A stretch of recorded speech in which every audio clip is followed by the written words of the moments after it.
Coca-Cola ချက်တောင်ဖန်ကျော်ပြုတ်လုပ်နီအဖွင့်စားတာ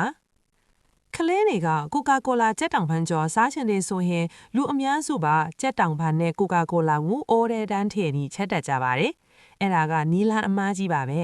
အခုကျွန်တော်ပြတဲ့နီးအတိုင်းလုပ်ကြည့်မယ်ဆိုရင်စိုက်ကြီးတွေမှာစားရတယ်လို့မျိုးအရသာရှိပြီးနူးညံ့အေးဆက်နေတဲ့ချက်တောင်ဖန်ကျော်ကိုရရှိမှာဖြစ်ပါတယ်အဆင့်1ပြန်ဆင်ခြင်းအရင်ဆုံးလက်စစ်တဲ့ချက်တောင်ဖန်တွေကိုယူပါ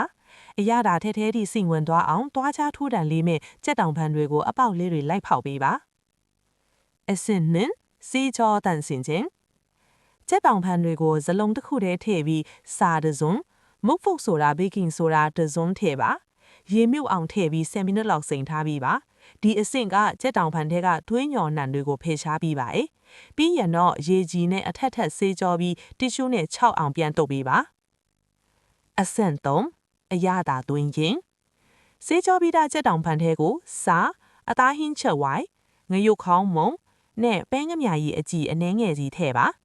အရသာတွေနှံ့သွားအောင်လက်နဲ့တိတ်ချနေပြီးပလတ်စတစ်အုပ်ကမိနစ်30ခန်းနှက်ထားပြီးပါအဆင့်4 sauce ပြုလုပ်နည်း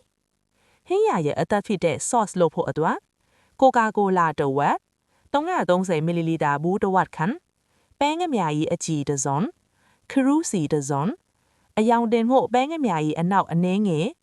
တခြားတစ်စုံတို့ကိုရောမွေထားပါအဆင့်5ကြော်ချင်းညစ်ချက်ပြုတ်ခြင်းဒေအိုးတဲ့စီအနှဲငယ်ထည့်ပြီးချက်တောင်ဖန်တွေကိုတစ်ခုချင်းစီထည့်ပါမီအေးအေးနဲ့ချက်တောင်ဖန်တွေကအစီတွေထွက်လာပြီးနှစ်ဖက်လုံးရွှေအိုရောင်တန်းလာတဲ့အထိကြော်ပေးပါပြီးရင်တော့စောကဖြော်ထားတဲ့ Coca-Cola sauce ကိုလောင်းထည့်လိုက်ပါအိုးအဖုံးအုပ်ပြီး15မိနစ်ခန့်မီအေးအေးနဲ့တည်ထားပါဟင်းရေခန်းခါနီးမှာချက်တောင်ဖန်တွေကိုဟိုဖက်ဒီဖက်လှန်ပေးပါ sauce တွေပြည့်သွားပြီးချက်တောင်ဖန်မှာအယောင်လေးတွေလှပလာပြီးဆိုရင်တော့စားလို့ရပါပြီဒီနီလန်အတိုင်းလုပ်မယ်ဆိုရင်ခလေးရောလူကြီးပါကြိုက်နေတဲ့စင်းမဲ့ Coca-Cola ချက်တောင်ဖန်ကျော်ကိုရရှိမှာဖြစ်ပါတယ်အိမ်မှာလဲစမ်းလုပ်ကြည့်ကြပါအောင်နော်